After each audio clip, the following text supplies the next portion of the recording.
It's member-supported Hawaii Public Radio, All Things Considered, and Dave Lawrence here in our HPR Atherton Performing Arts Studio. So grateful that you could join us because we've got a very special guest who's in the studio with us. And through tonight at the Blue Note, 6:30 and 9, Stephen Cat Coore, Third World, our guest on the phone not long ago, and knowing that this is a very unusual, very special reggae band where they have the cello as part of their presentation, I was like, hey, maybe you'll come by the studio and we'll do a little thing together. And believe it or not, he took me up on the offer. I'm so grateful. Thank you for joining us. It's my pleasure to be here. It's a wonderful thing to have you here, and this is a... You were telling me, I guess it was likely after the Try Ja Love album in the early 80s that you first came to the Aloha State, which, as we were talking about, bears a special significance for reggae artists. What is your, if you just think back to, what is the earliest memory you've got of coming to Hawaii? Well, I mean, personally, I think my earliest memory of Hawaii would have been seeing some old Elvis Presley films. And those old, images of Hawaii were always so romantic, so special, so captivating in a way, especially because of the fact that coming from Jamaica, where we have an island style too, but I wouldn't say we're as brightly colored as Hawaii. We don't wear the kind of bright color flower shirts like what Hawaiians do, but we have very similar things that we do, seaside stuff, beach stuff, river stuff, mountain stuff, climbing mountains, having fun in waterfalls. These are all things that are just as indigenous to Hawaii as to Jamaica. So I would have seen a lot of stuff that would have reminded me. And when I got here first, I noticed I was right. The climate seemed very much like home. The people were very friendly. As I said, they were more brightly colored, right? And the atmosphere was very island, and I realized that we do share something very much in common. The Caribbean islands and the Hawaiian islands, they have different looks in terms of their landscape, I think, but very similar, and the vibration is very similar. It's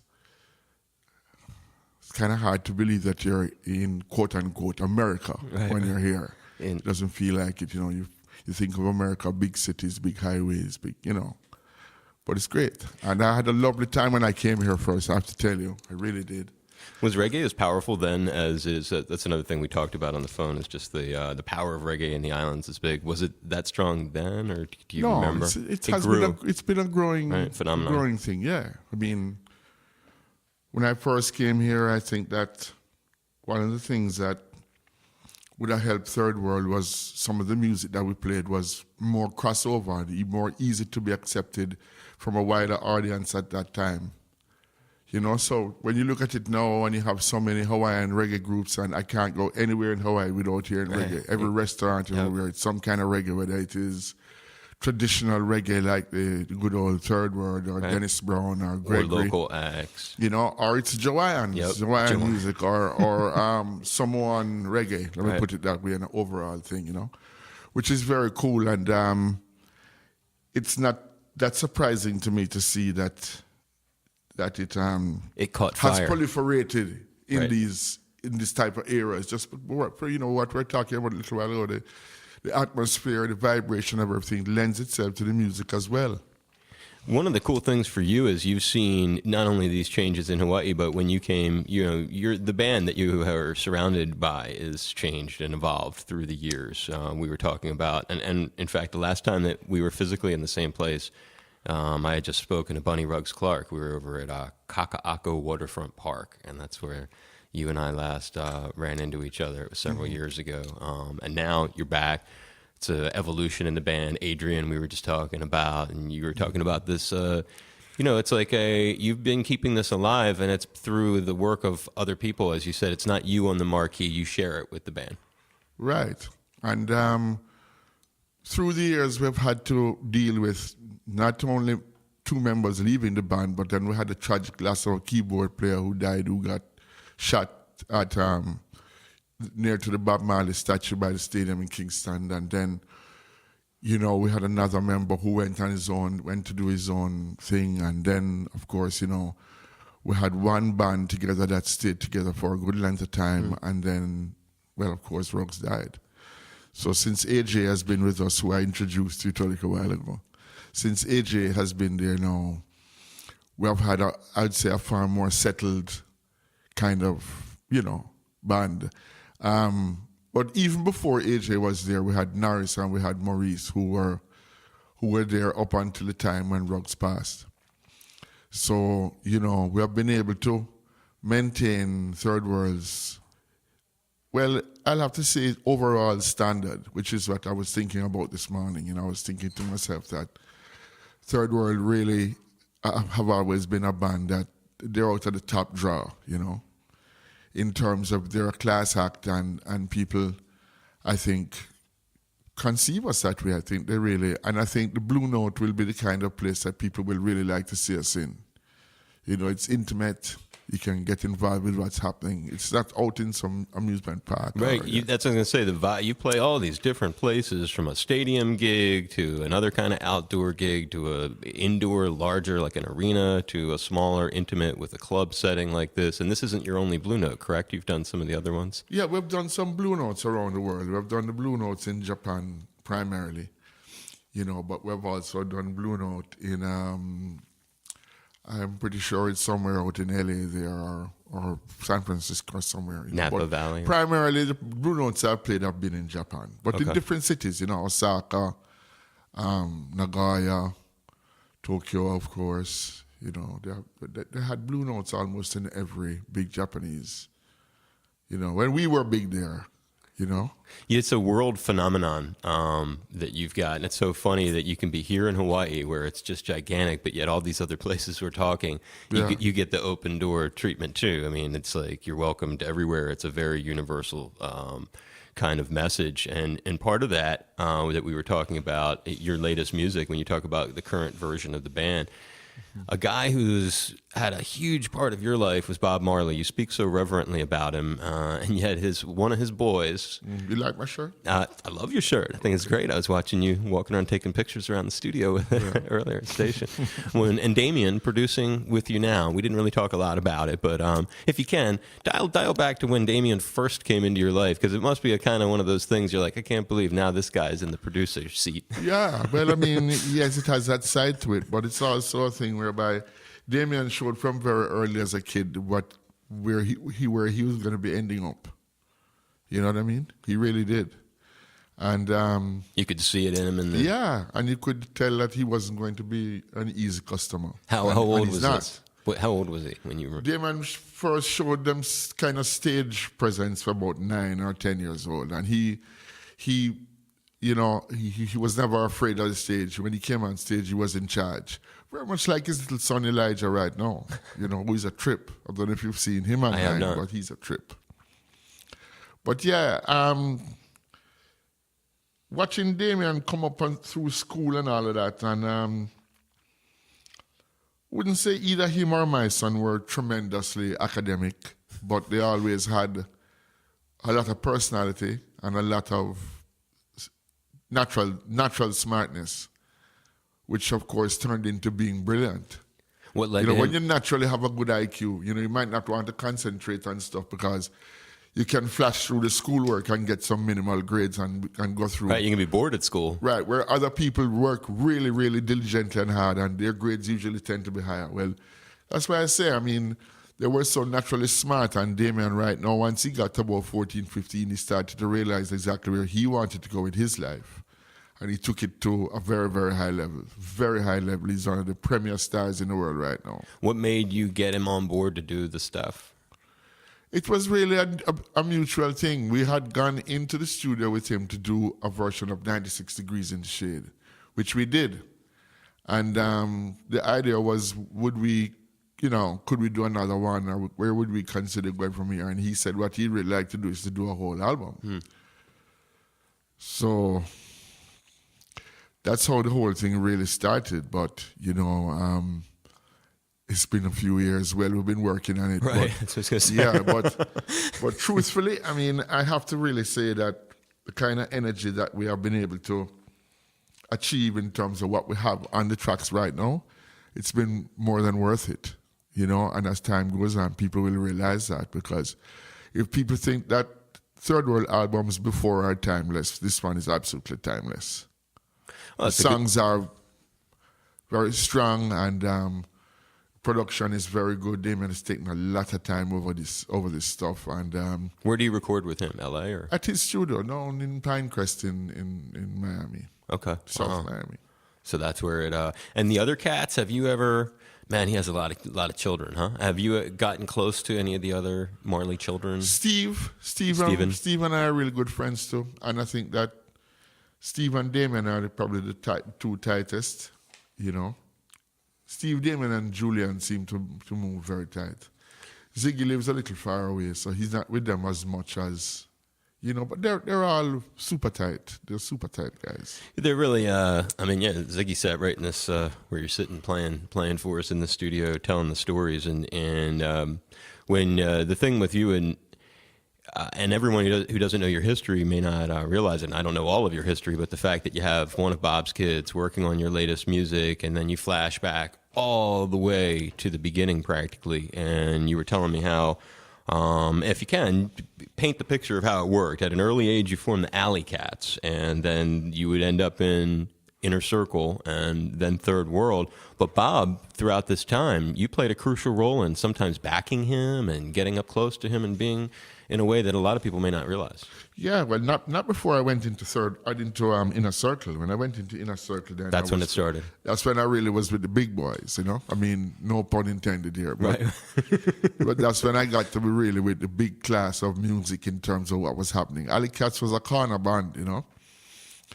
Not that we weren't, you know, we weren't a talented set of guys. We were, but we just got a few little gigs at a couple dances, and we played somebody's house, you know, in a backyard Sure. and that kind of thing, you know. It was just your earliest thing, though. That Yeah. was your first band. That's and that's where right. your nickname came from. Exactly. Because you were a fat cat, you said. Fat cat, yeah.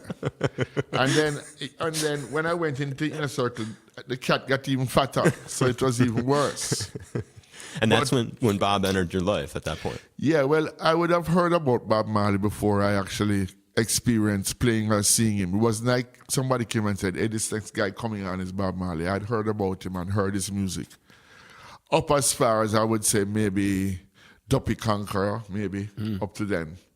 And you were... I'd heard him on record, you know, little 45s. But not seen And him, actually. Older brothers would bring them home. They'd be buying those. Yeah. Because that was a big thing back then. Yeah. I mean, that's how it all started for him. I remember we had one little thing in the living room like this, and it had the little yellow thing in the middle, and you put the 45 over it, and you lift the needle up and play back. So, being a fanatic, I was lifting that needle the whole day, playing back, just playing back. So, I would have been familiar with some of Bob's music, and my first time backing him was at the State Theatre in Kingston. That's the first time I remember backing him. And it was a festival show. But he did never sung in the festival contest. What he was a guest artist. So the festival contest had all the guys who were that year in the actual contest, and then you'd have one featured act that would come on that was not in. They were the guest act, and the Wailers were that act. That would have been the first time. But we never rehearsed any songs. 72, 73, right in there. Not as late as that, maybe 70. This is 70 you're talking Yeah. about. Wow. Yeah, because 73 would have been Third World. Right. Yeah, so I would say maybe a little bit before 71. Incredible. I mean, this is a really early period for Bob, way before the rest of the world really would know anything. That's true. And he was this bubbling phenomena there, growing. Yeah, but by 72, 73, they knew about him doing it, because Catch a Fire would have come out around that time, because that would have been when I was about to leave high school. And I left high school in 74. So I figured that, you know, Bob was already on his way. Certainly in his own concept in his mind. You left high school in 74. Yeah. The year that railroad track. Yeah. I left school that year. That Because really paints I a went to picture. England the following year. You know, I went to England with Third World the following year, 75, and then all that stuff started happening with Chris Blackwell and, you know, getting signed to Ireland and being able to open up for Bob Marley. All that stuff happened right there in that period there. You know, the first album came out, with Satama Sagana and Sun Won't Shine and those songs. I've Got to Get Along, those great tunes. And by 77, 96 Degrees in the Shade was about to be released. So things kind of happened quickly then in that period. We went from virtually being unknown to having a record that was doing reasonably well in the whole reggae market, you know. We were doing numbers out in California. We were selling records out in California. That's why Blackwell took us and put us out there and said, go to California and play. Live out there and just go into the clubs and play and stuff. Because you had already had a following was starting, and he wanted to grow it, basically. Yes, exactly. Exactly. Wow, and so that's 76 that you're talking about. Yeah, no. That's 76. Yeah, that is 76. Amazing. That's leading up to when we started the recording 96 Degrees in the Shade. It's just unbelievable how the compression of years. And you had already, dialing just 2 years back, though, because I don't think we ever talked about it. The Jackson's gig, that was under which banner? Which band was you at that? Jackson's gig was on a Third World. And Third World would have been 73, we would have started. And we would have been going to England in 75. So when I started Third World, I was still in high school. And so that was I was doing my finals. I was doing what we call GCE. To get your diploma, basically? Or? Yeah, to basically graduate from high school. And I flunked the first time around.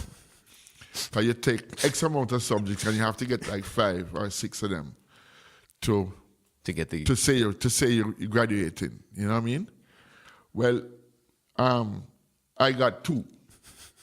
So I had to repeat my final year, you know. 5-year plan. That's just how it was. I wasn't necessarily a big guy in academics because my mom from very early encouraged me to spend the time on the music.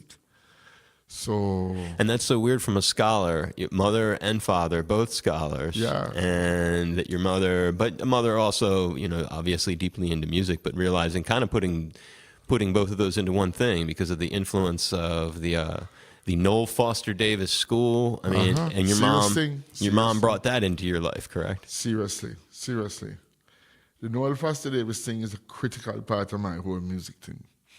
I learned everything from the Noel Foster Davis thing. And I mean, I learned from my mother how to be a performer, how to think like one, how to basically manage myself on the road, because my mother took me to festivals where we'd stay in hotels.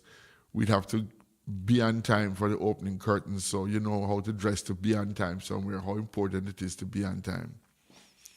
From a very early age, I learned that. Because we would get to the place, and all the violinists, all the cellists, everybody would be there warming up. And the show was 3/4 of an hour away. So that, you know, that made an impression on me. Yeah. Yeah. That's probably why you get where you're going early. And you've kept this. I mean, in the very beginning, I don't know so much how the cello factored into the earlier years. Where did you always break it out and make it part of the... No, I really didn't, quite honestly. I broke it out at the Lyceum when we opened for Bob Marley, which is one of our most famous. If you read literature and Third World, it will always tell you that we opened up for Bob Marley at the Lyceum. It's almost it's an iconic point of our career, really. Right. You know. And you played that there. You did a whole tour, though, with him, right? Yeah. We did, for that tour of 4 gigs or 5 gigs that we did all through England, I played the cello on all those gigs.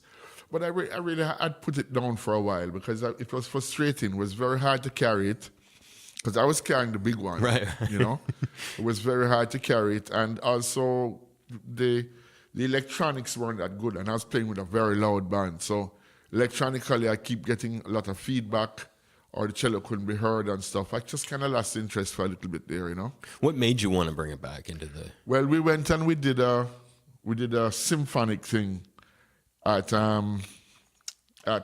Crystal Palace Football Ground in England. And it was so successful. BBC played it like straight for 6 months. Every Saturday night you could see Cat on TV doing that thing. And we just said, boy, we have to make this thing part of the show. Yeah. It's a good bit. And it never changed from there. It just got stronger and stronger and stronger. And For me, really, I don't consider myself a full-time cellist, but, you know, I consider myself that's done something for cello because I've certainly brought a lot of people to like this instrument. An awareness who for would it. never have really checked for it Right. before. They'd have no awareness of it. Yeah, so, I mean, you know, I don't say that I'm ready to solve the Dvorak concerto in G minor, but And you were I'm still okay. You were 7. You had done piano. She started you on piano at 5, and I think in the phone interview you told me 7 you started with the cello. Is that accurate? Yeah, that's accurate. I mean, I cannot really, you know, pinpoint the actual dates and what was of the that, music? But I think what really would have been my first real thing is that my godmother bought a cello from England for me. As a gift.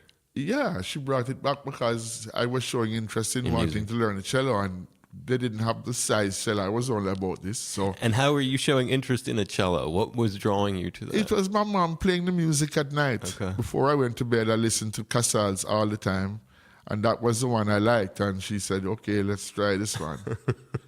So, you know what I mean? And my godmother bringing that cello was a key to the whole thing because Incredible, right? the big ones, I couldn't play them. The music teacher said there's no use trying to teach him on that because he can't handle it.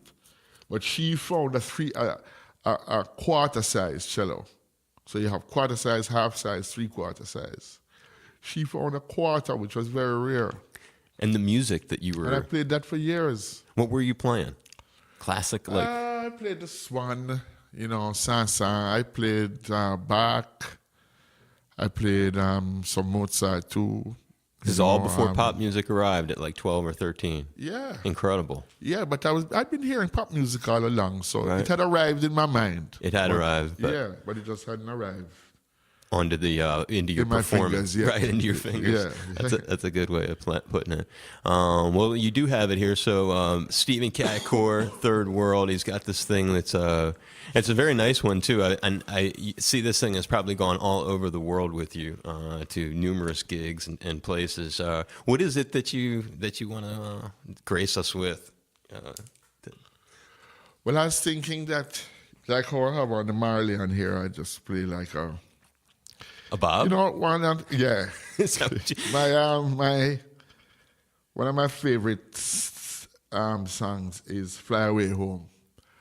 That is an adaptation by Bob of an old Rastafarian tune, and you know, he did it on his album, and I think that it's a special thing because it's like I always picture that Bob flew away home to Zion. Wow. You know? So it goes, you're saying, visually with the... Yeah. So, the message. you know, I mean, it's like, said I hear the words of the Rastaman say, Yeah. Babylon, you don't know, you know? So, Yeah.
just trying to put a spin on it, you know.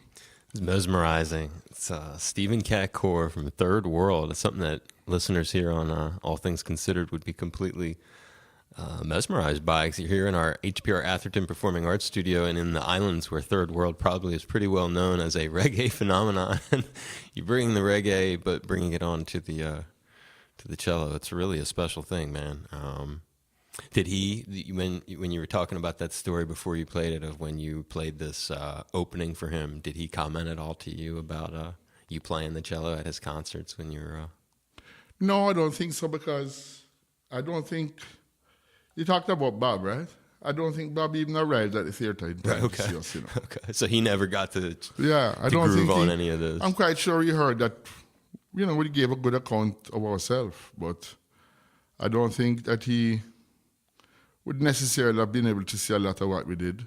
But I think he was very proud of us, because he kind of knows what we were up to, and he knew some of the members of the congregation. He knew. He would have known Ibu, you know. He would have known Cat. He would have probably known Prilly too. Maybe he wouldn't really have known Richie too well, but I mean, you know, he would have known some of the faces from Inner Circle who had backed him up before. So he knew the capabilities. He knew that what kind of musicians we were, and that we had dedicated our life to music. And from that point of view, I think we were very lucky, because we were able to be accepted, I think, a little bit quicker, based on the fact that we were, some of us were trained musicians, you know, and had been in Inner Circle and had the experience of backing not only Bob, but Toots, you know what I'm saying? The only artist I can say that I can't remember ever backing is Jimmy Cliff. But most of the other ones I've had the experience of playing with them. Alton Ellis, Delroy Wilson, Dennis Brown, definitely Dennis Brown, you know, John Holt, Barrington Levy. I mean, you name it, I think they passed through Inner Circles. And Peter was back then, Tosh, with... Yeah, well, when I first backed the Wailers, all three of them were there. Bob, Peter, and Bunny. There was no band, really. We were the band. I mean, they just came. The three of them just came. And you 3 microphones, and that was it, my brother. Right, they kept it real simple. 3 microphones, that was it. And in those days, there was no real back line or anything like that. I mean, we just had the amplifiers, bass amplifier, our twin reverbs. The keyboard obviously had, you know, was going through some kind of system. And the rest of it was just microphones. There was really no microphone on the drum kit. You know, there was nothing like that. So, you know, that's another thing too. I mean, as a band in those days, you had to have a little equipment. If you were going to do the big gigs on the, you know, on the big stage where the Wailers were going to come on and Alton was going to come on, you had to have some equipment. You had to have some PA equipment. You know, because nobody was renting anything in those days. The band brought their own shit, you know what I'm saying? Yeah, oh, it was like you guys were operating in a world that didn't have all the structures of the modern industry at all. It was very, very, very different. Yeah. But we used to be honest with you, Dave, we used to fly up to Miami, you know, and buy the stuff that we used. So it's not like we didn't really have decent equipment. Right. But it's just that it hadn't reached a stage yet where people were actually farming out PA systems and backline and miking up drum kits, and it hadn't been developed like that. Things developed a lot quickly. By the 70s, all of that was a machine and happening everywhere. Moving quick, you know? It's funny how your career, because we talked about Bob, but like one of the song I guess maybe you're best known for around the world ends up coming into your life by way of Bob's passing, I guess.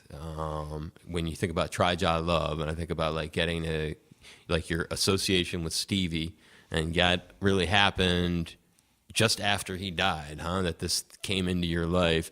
It's kind of wild when you draw the connections to it, because this guy played so many other roles in your life, backing him as you're talking about, watching him, the record label that you shared, and then in his passing, you get brought together with this like heavy cat, and then this thing happens. Now that wasn't, I had read, and I could have been wrong. You had run into him in the 70s prior to ever this.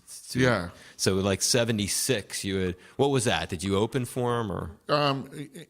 Inner Circle's two prominent guys are Roger and Ian Lewis. Right, yep, I've interviewed both. Their dad was the one who funded the original Inner Circle, right? And he was inspired to put Stevie Wonder on at the Carib Theatre in Kingston. Ah. So that's what he did. He funded the Stevie Wonder concert.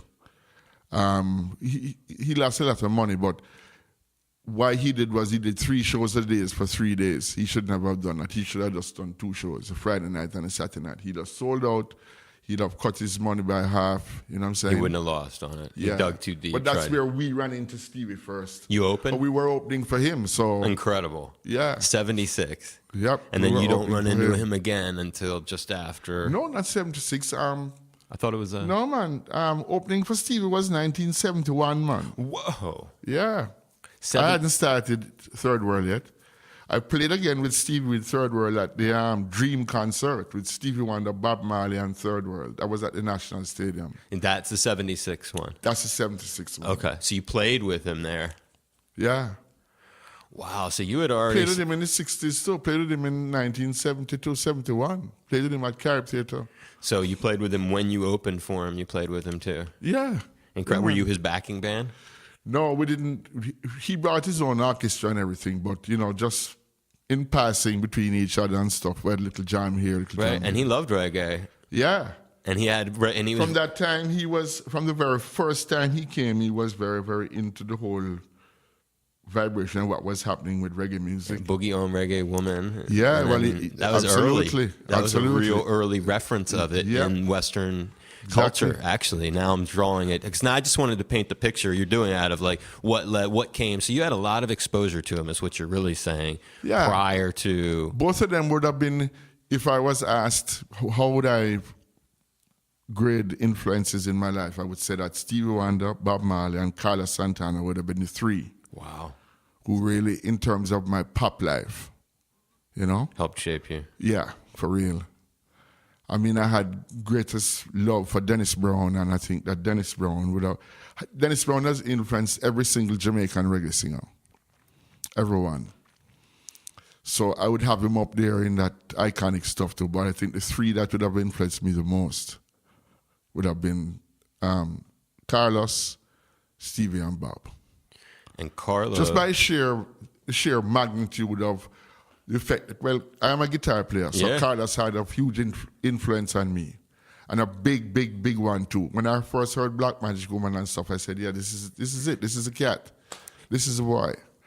Stevie Wonder, just by his sheer genius, would have had a big, big influence on my whole musical vibration as a person.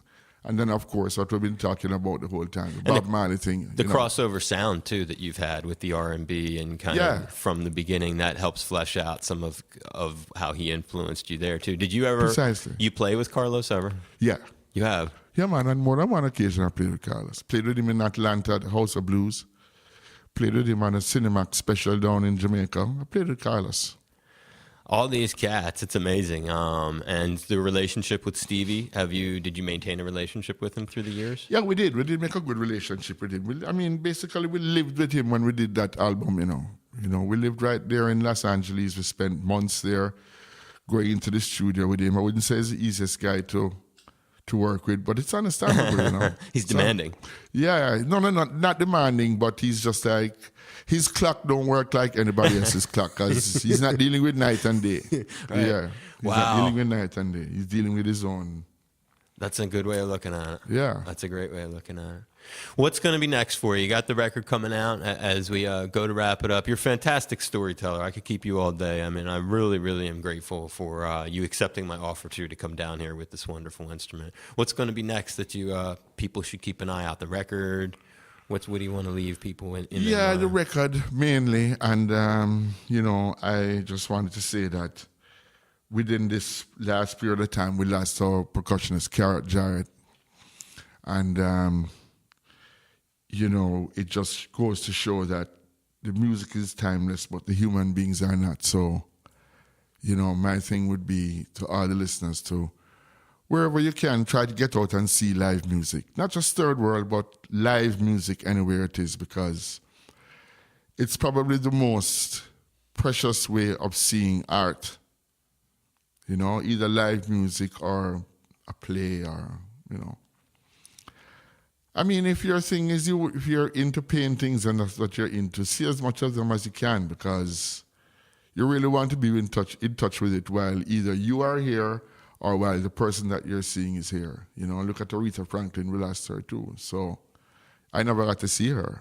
Never got to see her. No, and I'm sure there were opportunities when I could have gone, I didn't take it up, and it's not that I feel sad, but I just feel like I missed out. You know, I really do. With the people that you, that's an interesting way of looking at it, especially after your life of crossing paths with so many cats. And I imagine as a little boy, that must have been one of the artists that factored for real, absolutely. With the soul. There's no denying her. She was definitely like, you know, she was one of the greatest singers, voices the world had ever seen. I mean, she could sing opera, she could sing classical music, she could sing anything at all. She absolutely blew away the Grammys one night when Pavarotti couldn't come, and she stepped up and sang this opera tune. She was just absolutely phenomenal, and she really was just... The voice lives on, let me put it that way. The voice lives on. Yeah, well, you're carrying a legacy yourself, as you've pointed out, for a lot of cats now, as it turns out, and keeping it alive. It's been a real pleasure that we had the leader of Third World join us, Stephen Cat Coore, not Fat Cat anymore. No.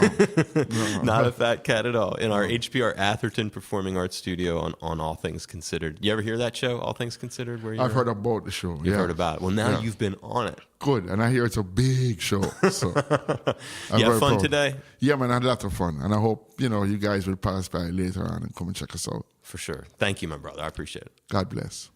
Hello, it's Stephen Cat Coore from Third World. I wish maximum respect to you and yours. Right now, you and I are in a very special place, all things considered. And we're spending the afternoon with our friend Dave Lawrence. Hello, brother Dave. It's Hawaii Public Radio, and we're grateful you're here.